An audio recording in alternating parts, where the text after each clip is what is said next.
Hello students, अभ्यास प्रश्न 3.1 शुरू करेंगे। प्रश्न 1, सी के किन मानों के लिए निम्न रैखिक समीकरण निकाय अपरिमित हल रखता है। Part 1, 2x + 3y = 2। इसे हम मान लेंगे इक्वेशन फर्स्ट। c + 2 ब्रैकेट में इंटू x प्लस ब्रैकेट में 2c + 1 इंटू y = 2 ब्रैकेट में c - 1। इसे हम मान लेंगे इक्वेशन सेकंड। तो इक्वेशन फर्स्ट में a1 ये हो जाएगा 2, b1 ये हो जाएगा 3, c1 ये हो जाएगा 2। इसी प्रकार समीकरण 2 में a2 = c + 2 यानी हमें x का गुणांक और यहाँ b के लिए y का गुणांक और c के लिए हमें अचर पद लिखना होता है। ठीक है, तो यहाँ पे a2 के लिए x का गुणांक क्या है, c + 2। b2 के लिए ब्रैकेट में यहाँ है 2c + 1, 2c + 1। c2 के लिए ये है 2 ब्रैकेट में c - 1। चूँकि हम जानते हैं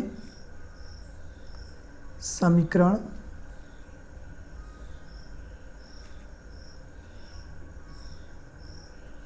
निकाय के अपरिमित हल होंगे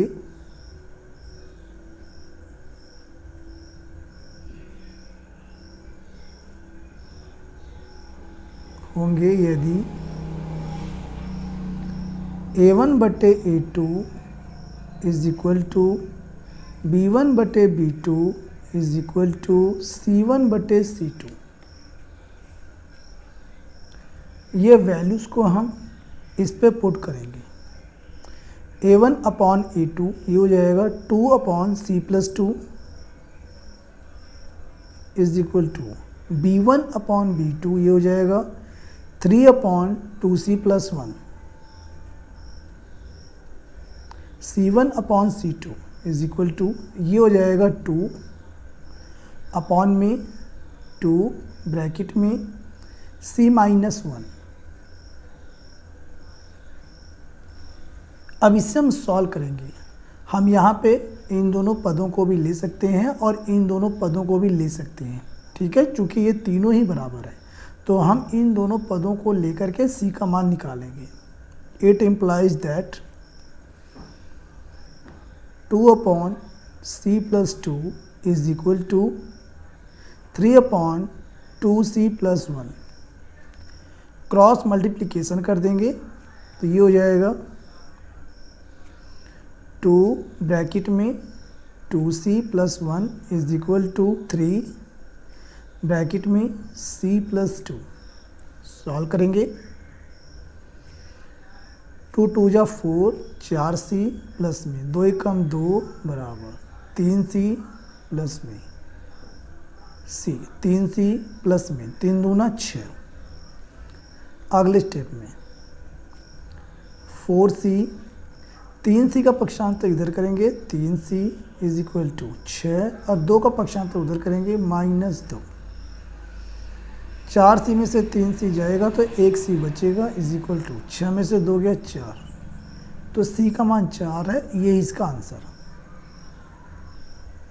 second part, c - 1 × x - y = 5। इसे हम मान लेंगे इक्वेशन फर्स्ट और c + 1 ब्रैकेट में इंटू x प्लस ब्रैकेट में 1 - c इंटू y = 3c + 1। इसे मान लेंगे इक्वेशन सेकंड।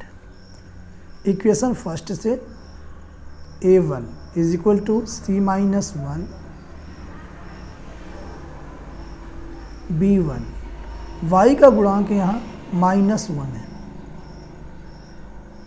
c1 5। अब समीकरण 2 से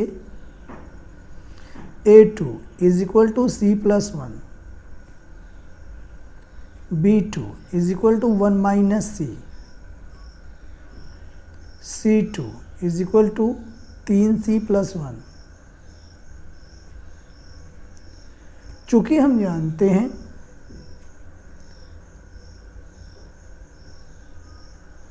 समीकरण निकाय के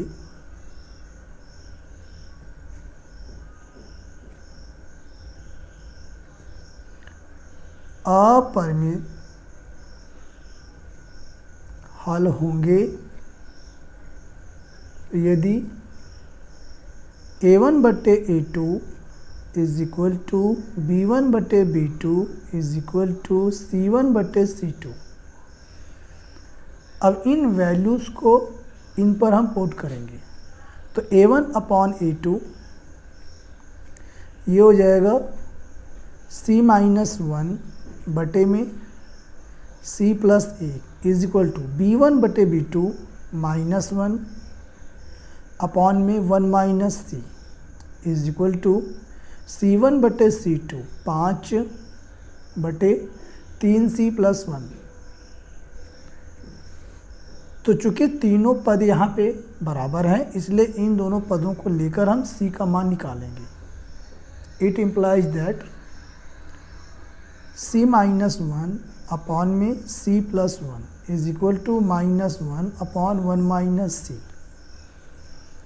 अगले स्टेप में c-1 बटे में c+1 इज इक्वल टू -1। इसमें से क्या करेंगे, माइनस हम कॉमन लेंगे, माइनस कॉमन लेंगे तो ये हो जाएगा माइनस ब्रैकेट में c-1। माइनस से ये माइनस कट जाएगा और यहाँ पे हमारे पास आ जाएगा c-1 अपॉन में c+1 इज इक्वल टू 1 बटे में c-1। अब क्रॉस मल्टीप्लिकेशन कर देंगे तो ये हो जाएगा c-1 एक ब्रैकेट में, दूसरे में c-1 is equal to 1 multiply c+1। अगले स्टेप में ये हो जाएगा c-1 का whole square is equal to 1 की मल्टीप्लाई ब्रैकेट में करेंगे तो यही आएगा c+1। इसे ओपन कर देंगे a - b का होल स्क्वायर तो ये हो जाएगा c² प्लस 1 का square minus 2c is equal to c+1। c² plus 1 का स्क्वायर 1 होता है minus 2c is equal to c+1। 1 और 2c का पक्षांतर करेंगे तो c² is equal to c+1, ये जाएगा तो चिन्ह बदल जाएगा -1 प्लस का 2c, तो 1 से ये 1 कट जाएगा और यहाँ पे बचेगा c² इज इक्वल टू यहाँ पे 1c 2c ये हो जाएगा 3c। अब यहाँ पे है हमारे पास है c² को लिख सकते हैं c गुणा c बराबर 3c, तो c बराबर 3c बटे में 1c आ जाएगा, 1c से 1c कट जाएगा तो c बराबर 3, यही इसका आंसर है। Part third, cx plus 3y minus bracket में c-3 इज इक्वल टू 0, इसे हम मान लेंगे इक्वेशन फर्स्ट। और 12x plus cy minus c is equal to 0, ये हो जाएगा इक्वेशन सेकंड। और यह प्रश्न यूपी बोर्ड 2020 में पूछा गया था। तो इक्वेशन फर्स्ट से a1 is equal to c, b1 is equal to 3, c1 is equal to minus और ब्रैकेट में c-3, a2 12, b2 c and c2 है माइनस c। चूँकि हम जानते हैं समीकरण निकाय के अपरिमित हल होंगे यदि a1/a2 is equal to B1/B2 is equal to C1/C2। तो इन वैल्यूज़ को हम इस पर पुट करेंगे तो ये हो जाएगा A1/A2 C/12 is equal to B1/B2 3/C is equal to C1/C2 minus bracket में C-3 अपॉन में -C।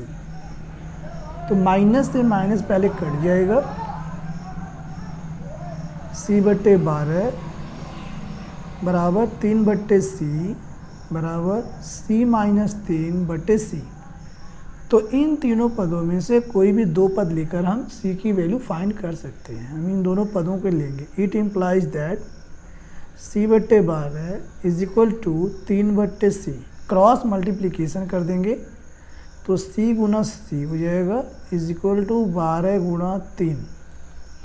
तो ये हो जाएगा C का स्क्वायर बराबर 12×3 = 36। C इज इक्वल टू √36 और 36 का वर्गमूल 6 होता है। तो यहाँ हम लिख सकते हैं C बराबर 6 और यही इसका आंसर।